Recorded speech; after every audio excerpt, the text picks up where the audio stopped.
Você sabe que a vida é cheia de surpresas, mas o que é ainda mais bizarro, às vezes, é a maneira como as pessoas morrem.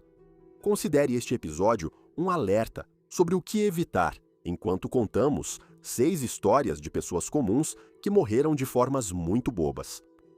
De janelas a bolinhos de peixe e Coca-Cola, vamos conhecer alguns finais absurdos. Se você é fã de Game of Thrones, o último é para você. Recomenda-se discrição ao espectador.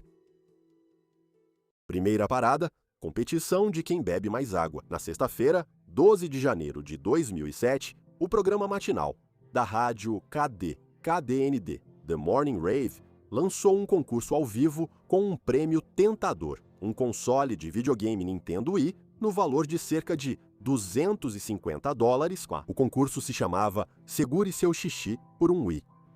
Eu sei que só o nome já é bobo o suficiente, mas você tem que admitir que ele é bem direto ao ponto. Os participantes foram desafiados a beber o máximo de água possível sem ir ao banheiro. Se você já segurou em uma longa viagem de carro, entende o que esses caras iam passar. Mas a ideia parecia inofensiva. Infelizmente, ninguém esperava o que realmente estava prestes a acontecer. Uma das participantes era Jennifer Estranha, uma esposa dedicada e mãe de 3 filhos de Rancho Cordova, Califórnia. Jennifer viu isso como uma maneira divertida de ganhar o videogame para sua família. Naquela sexta-feira de manhã, ela e mais 17 participantes chegaram para encher a barriga de água. Às 6h15 da manhã, o concurso começou. Cada participante recebia uma garrafa de 240 ml de água para beber a cada 15 minutos. No início, o desafio parecia controlável. Como eram garrafinhas de cerca de 240 mililitros, acharam que seria fácil. Após consumir 5 garrafinhas em 90 minutos, James Ibarra foi o primeiro a desistir, pois sua bexiga chegou ao limite. Uma enfermeira, chocada com os riscos do concurso, ligou para o programa de rádio para alertar apresentadores e competidores sobre os perigos da intoxicação ou envenenamento por água. Consumir água em excesso em um curto período pode diluir eletrólitos vitais no sangue, levando a consequências realmente graves, incluindo a morte. O aviso foi ignorado. Os apresentadores riram ao vivo das preocupações e brincaram: "Tem alguém morrendo aí dentro." Um dos DJs disse displicente: "Eles assinaram termos de responsabilidade, então não somos responsáveis." Sem saber do aviso da enfermeira, Jennifer e os outros participantes continuaram a competição na sala da rádio, isolados das transmissões. Lá, o desgaste de Jennifer ficou evidente. Ela relatou muito desconforto e dor durante a competição. Enquanto isso, os apresentadores mostraram preocupante falta de compreensão dos riscos. Um DJ perguntou: "É possível morrer de intoxicação por água?" Outro respondeu: "Não com água. Seu corpo é composto por 98% de água. Por que não podemos beber água em excesso?" Uma apresentadora brincou: "Talvez devêssemos ter pesquisado isso antes." Com o fim da competição próximo, tudo piorou. Os participantes precisaram beber garrafas maiores de água para seguir no jogo. Jennifer já tinha bebido quase 8 litros de água em pouco mais de 3 horas. Apesar do sofrimento visível, ela se esforçou, movida pela determinação de ganhar o videogame para seus 2 filhos e sua filha. Mas com o passar das horas, o desafio descontraído se transformou em um desastre. Determinada a superar seus concorrentes, Jennifer consumiu garrafa após garrafa de água.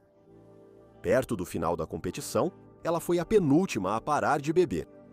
Ao desistir, Jennifer já estava visivelmente mal. Falando ao vivo, Jennifer disse: "Estou com dor de cabeça." Eles continuam me dizendo que é a água que vai me dar dor de cabeça e me fazer vomitar. Eu não sei a quem ela se referia com eles, mas parece que alguém a avisou. Os organizadores ainda não viam os riscos do programa e ignoravam o sofrimento dos participantes.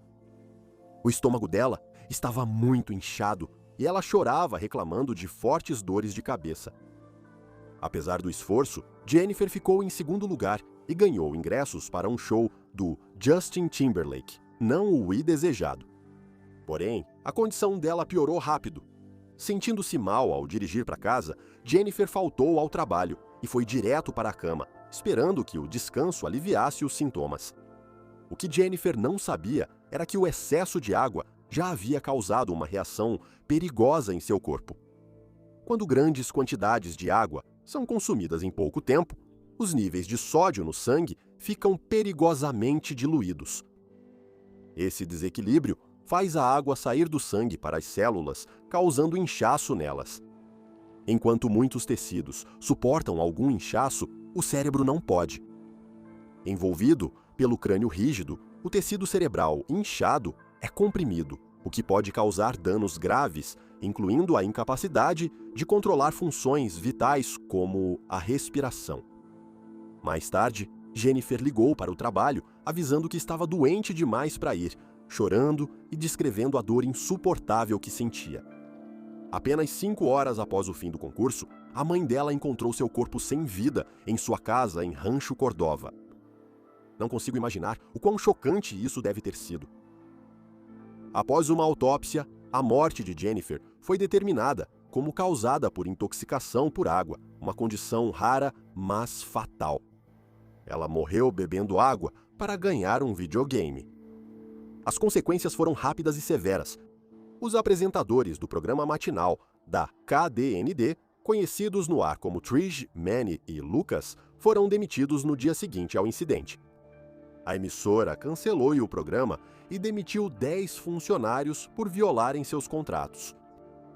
A família de Jennifer processou a emissora uma semana após sua morte. Finalmente, em 29 de outubro de 2009, cerca de 2 anos após o incidente, um júri da Califórnia concedeu à família uma indenização de 16,5 milhões de dólares, responsabilizando a KDND pela tragédia. Vamos de mal a pior. Se o excesso de água pode ser fatal, imagine o de Coca-Cola. Natasha Harris era uma mãe de 8 filhos, de 30 anos de Invercargill, Nova Zelândia, que amava muito uma coisa: um copo gelado de Coca-Cola. Não gosto de Coca, mas talvez você entenda o amor dela por isso. Durante vários anos, Natasha bebia quase 8 litros de Coca-Cola todos os dias, um vício que dominava sua rotina. Christopher Hodgkinson contou que ela começava o dia tomando um gole de coca e fazia o mesmo antes de dormir. Sem seu suprimento habitual de coca, Natasha apresentava sintomas de abstinência como tremores, irritabilidade e inquietação. No entanto, a família nunca viu a Coca-Cola como um perigo. Sem rótulos de advertência na embalagem, eles não associaram a piora da saúde dela à sua bebida preferida. Durante 6 meses, a saúde de Natasha piorou muito. Ela estava sempre cansada, doente e vomitava frequentemente de manhã. Apesar de sentir uma letargia extrema, coração acelerado e fadiga constante, Natasha evitou procurar ajuda médica por medo de médicos. A alimentação dela era ruim. Comia pouco, às vezes só um almoço leve, e fumava cerca de 30 cigarros por dia, o que fez seus dentes apodrecerem e precisarem ser removidos. Alguns filhos dela nasceram sem esmalte nos dentes, provavelmente pelo excesso de refrigerante na gravidez. A Coca-Cola, com seu alto teor de cafeína, sem dúvida teve um papel fundamental no declínio da saúde de Natasha. Uma única onça de Coca-Cola contém 2,3 miligramas de cafeína e Natasha consumia entre 2,1 e 2,6 galões por dia. Isso significava que ela estava ingerindo aproximadamente 800 miligramas de cafeína por dia, mais do que o dobro do limite seguro de 400 miligramas para um adulto médio. O consumo excessivo de cafeína a longo prazo, combinado com sua má alimentação e hábitos de fumar, prejudicou seu corpo. No dia 25 de fevereiro de 2010, Natasha começou sua manhã como de costume, ajudando seus filhos a se prepararem para a escola. Pouco depois, ela caiu ofegante contra a parede do banheiro, sem conseguir respirar. Chris, seu parceiro, chamou os serviços de emergência imediatamente e tentou reanimá-la com RCP. Ele tentou de novo e de novo. Infelizmente, isso não funcionou e ela faleceu em casa. Chris ficou arrasado e procurou a Coca-Cola, responsabilizando a empresa pela morte dela e pedindo ajuda para criar os filhos. A investigação da morte de Natasha revelou fatos sombrios. O patologista, Dr. Dan Moran, testemunhou que a causa principal da morte foi arritmia cardíaca, uma condição em que o coração bate de forma irregular, seja muito devagar ou muito rápido. Ele apontou seus hábitos de vida, consumo excessivo de refrigerante, tabagismo intenso e má alimentação como fatores-chave que contribuíram para isso. O médico também sugeriu que Natasha provavelmente tinha hipocalemia grave, condição de níveis perigosamente baixos de potássio no sangue. Isso pode ter sido causado pelo vício dela em refrigerante, pois a depleção de potássio é um risco conhecido para quem consome muito. O potássio é um mineral essencial para células nervosas e musculares. A falta de potássio, ou hipocalemia, pode causar sintomas como fadiga, fraqueza muscular, constipação e ritmos cardíacos irregulares. Para Natasha, o consumo excessivo de Coca-Cola pode ter contribuído para uma grave deficiência de potássio, agravando os problemas de saúde que ela já enfrentava antes de sua morte trágica. O vício de Natasha estava cobrando um preço duplo dela. O açúcar estimula a liberação de insulina, que faz o potássio entrar nas células e sair do sangue. Da mesma forma, a cafeína age como um agonista beta, o que também desloca o potássio para dentro das células, reduzindo sua disponibilidade no sangue. O duplo efeito reduziu perigosamente os níveis de potássio dela. Chris disse que nunca viu a Coca-Cola como prejudicial. Eu via isso apenas como um refrigerante, como beber água, disse ele. A Coca-Cola, porém, negou responsabilidade direta pela morte de Natasha. A empresa afirmou ao inquérito que, embora a arritmia cardíaca tenha causado a morte, não pode ser ligada de forma definitiva ao consumo excessivo de refrigerante. Existem várias possíveis causas para a arritmia cardíaca, e não é possível concluir que beber Coca-Cola foi uma causa provável ou um fator determinante para sua morte súbita, afirmou a Coca-Cola. Especialistas também alertaram que o alto consumo diário de líquidos por Natasha era um risco. A doutora Lisa Taimarenga, pesquisadora em nutrição, sugeriu que beber 10 litros de qualquer líquido, incluindo água, pode sobrecarregar o corpo, já que nossa capacidade máxima é de 3,7 litros por dia. O Dr. Robert Glater destacou outro fator alarmante, que é a ingestão calórica impressionante. Ele estimou que Natasha consumia mais de 4.000 calorias por dia só com refrigerante. Para a maioria, esse excesso de calorias causaria sérios problemas de saúde com o tempo. Mesmo assim, ele afirmou que quem consome refrigerante com moderação e mantém uma dieta equilibrada não precisa necessariamente se preocupar. Morrer por Coca-Cola é uma forma boba de partir. Essa história quase não faz sentido.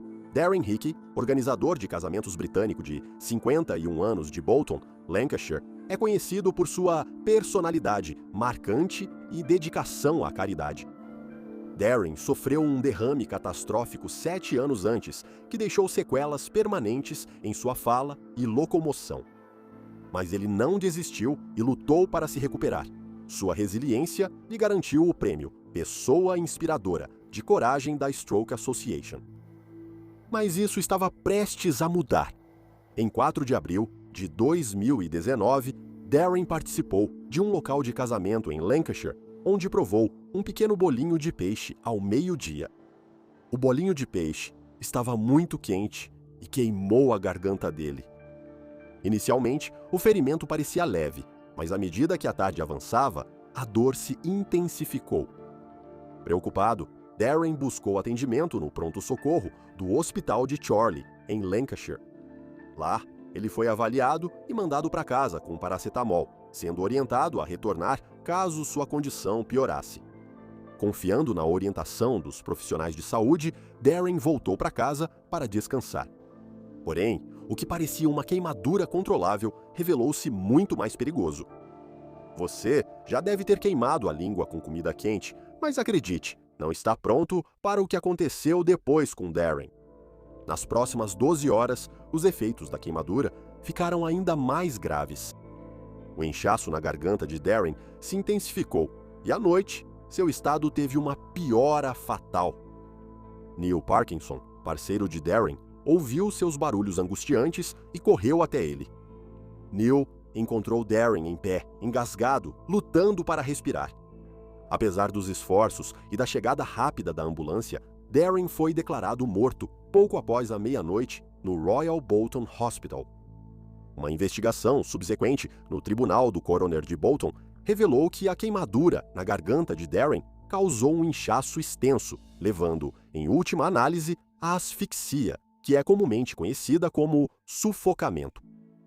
O sufocamento ocorre quando o corpo é privado de oxigênio. É uma condição que ameaça a vida. No caso de Darren, o inchaço em sua garganta, causado pela queimadura, bloqueou suas vias aéreas, levando a um sufocamento rápido. O patologista, Dr. Patrick Wall, responsável pela autópsia, explicou que a lesão ficava profundamente na garganta de Darren, visível apenas com equipamentos especializados. O Dr. Patrick Wall comparou as queimaduras às de quem inala fumaça em incêndios residenciais e tudo começou ao comer um bolinho de peixe quente. Embora o patologista tenha enfatizado que esses casos são raros, isso ainda dá arrepios em qualquer pessoa que já tenha comido algo quente. Não paro de pensar nas vezes que queimei a língua com algo quente. Isso poderia ter acontecido comigo, sem eu saber. Essa história nos faz questionar se estamos prontos para confiar o volante à IA. Numa noite tranquila em Tempe, Arizona, no dia 18 de março de 2018, um experimento inovador em tecnologia de direção autônoma deu errado. Elaine Herzberg, uma mulher de 49 anos, estava empurrando sua bicicleta para atravessar a rua. Ao mesmo tempo, um veículo da Uber trafegava a aproximadamente 64 km por hora na mesma rua. O veículo, um SUV Volvo, equipado com o sistema de direção autônoma da Uber, estava operando em modo autônomo com Rafaela Vasques, uma motorista de segurança, sentada atrás do volante. A motorista de segurança monitorava o carro e assumia o controle se o sistema falhasse. Foi relatado que Rafaela estava distraída, assistindo a um episódio de The Voice em seu celular. Nos momentos críticos antes do acidente, ela olhou para o colo por mais de 5 segundos. Ela olhou para cima menos de 1 segundo antes do impacto. O software do carro da Uber não identificou Elaine como pedestre porque ela não estava próxima de uma faixa. O sistema alternava entre classificá-la como um veículo, bicicleta e outros, não conseguindo prever o seu trajeto. Ele só decidiu frear 1,3 segundos antes da colisão, muito tarde para evitar atropelá-la. A Uber também desativou o sistema de frenagem de emergência do carro, confiando só no motorista de segurança para intervir. Rafaela ligou para o 911, mas já era tarde demais para Elaine. Esse incidente marcou a primeira morte de um pedestre envolvendo um carro autônomo. Investigações do Conselho Nacional de Segurança no Transporte revelaram uma série de negligências alarmantes. O sistema autônomo não foi programado para reconhecer pessoas atravessando fora da faixa como pedestres, uma falha crítica diante da imprevisibilidade humana. Em segundo lugar, os relatórios apontaram treinamento insuficiente e supervisão fraca dos motoristas de segurança. Rafaela trabalhou sozinha e se distraiu quase todo o turno. Em terceiro lugar, o sistema da Uber não alerta o motorista reserva em emergências, dificultando uma intervenção rápida. Por fim, o Advanced Technologies Group da Uber não tinha um plano formal de segurança, procedimentos operacionais padronizados ou um gerente de segurança dedicado. A negligência da organização tornou quase inevitável um incidente como esse. Ou será que não? O acidente gerou críticas generalizadas às práticas de testes da Uber e resultou na suspensão do seu programa de veículos autônomos no Arizona.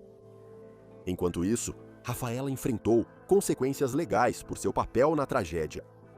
Ela recebeu 3 anos de liberdade condicional, supervisionada, e após cumprir a sentença, a acusação foi reduzida para contravenção. O tribunal reconheceu sua distração, mas também destacou problemas sistêmicos na Uber como fatores. A Uber disse que atualizou seu software após o acidente para reconhecer pedestres fora da faixa. Que jeito de morrer! Você topa um desafio? Este caso começou com um desafio aparentemente inofensivo. Em 2010, Sam Ballard, de 19 anos, um aspirante a jogador de rugby, estava aproveitando uma noite tranquila com seus amigos. Eles estavam na casa de Jimmy Galvin, hoje conhecido como pianista e compositor. O grupo se reuniu para apreciar vinho tinto, tentando agir como adultos. Durante essa noite descontraída, a conversa tomou um rumo inesperado quando uma lesma apareceu no pátio de concreto. Adivinha o que desafiaram o Sam a fazer? Aposto que você já sabe.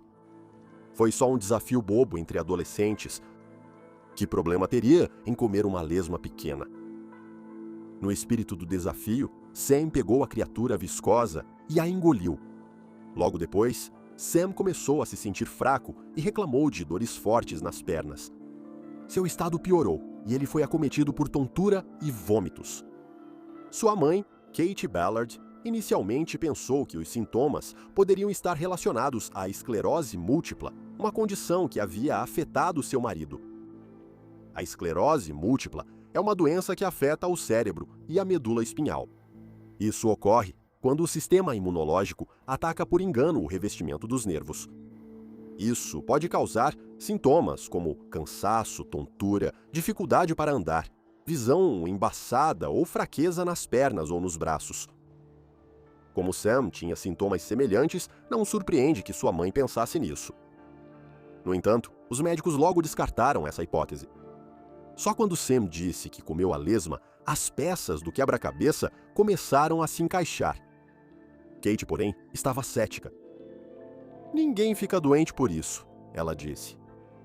Mas logo, Sam foi diagnosticado com uma infecção parasitária rara, a doença do verme pulmonar do rato. Pelo nome, entende-se que o parasita geralmente é encontrado em ratos, certo? E você está absolutamente certo. No entanto, quando lesmas comem fezes de rato contendo o parasita, elas podem ser infectadas.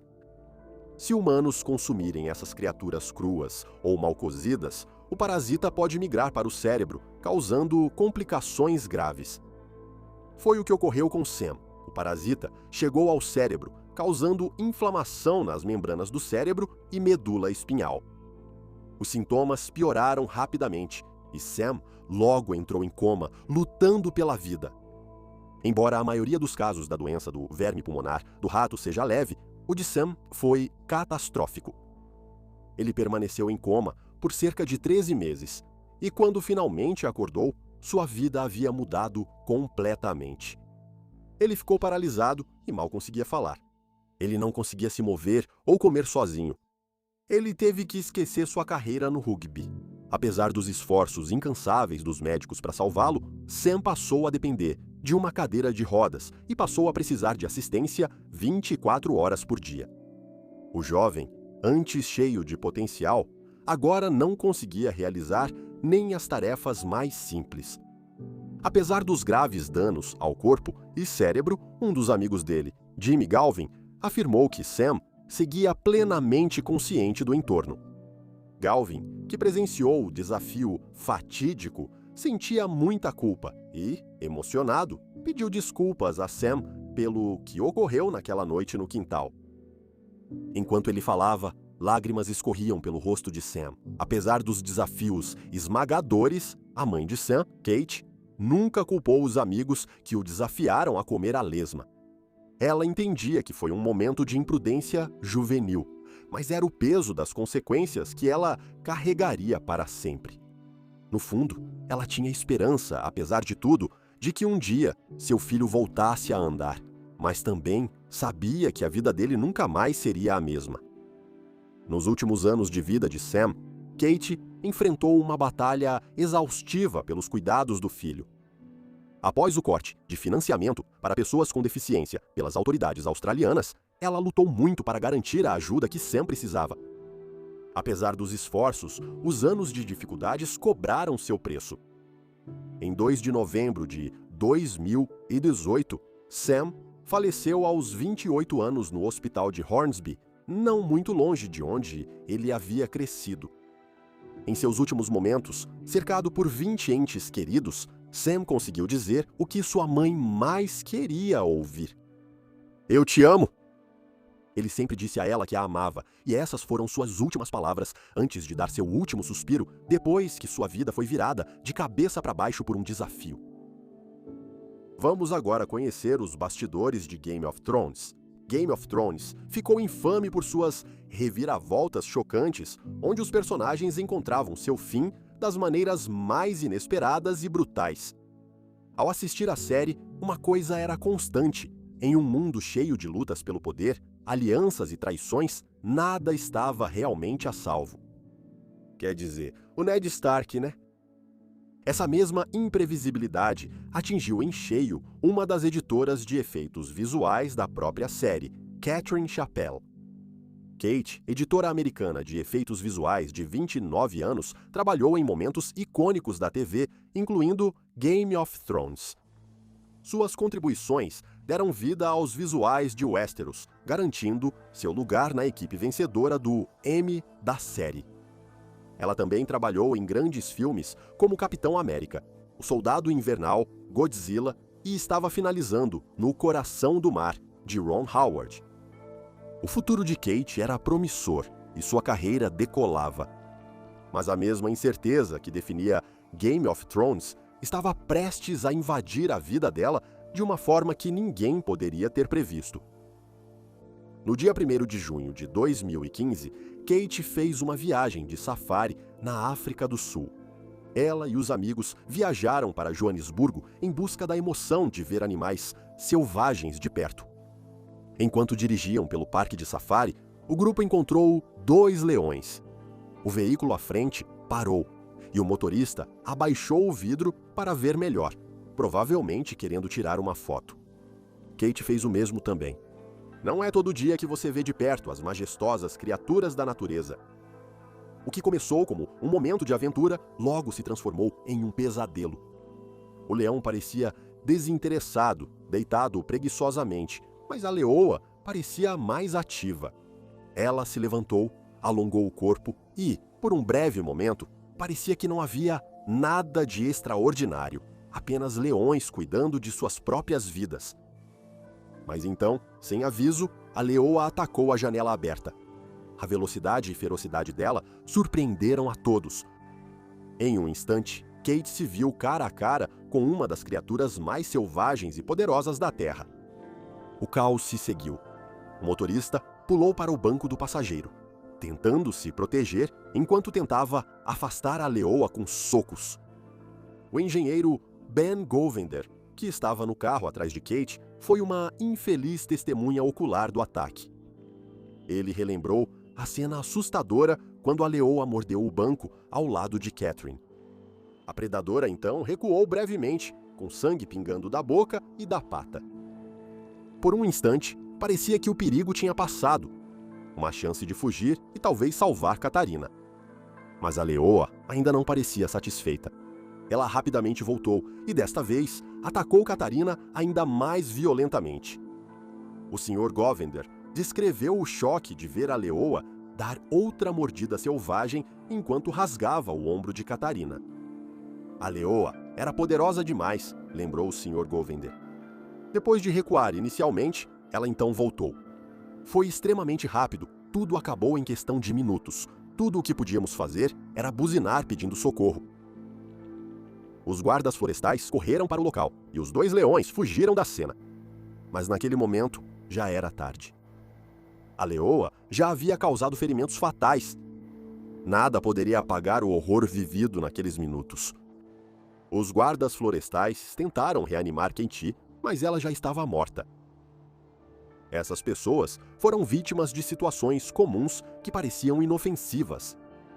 Isso nos faz questionar se estamos realmente seguros. Obrigado por assistir. Até o próximo vídeo. Seja ousado e viva com coragem.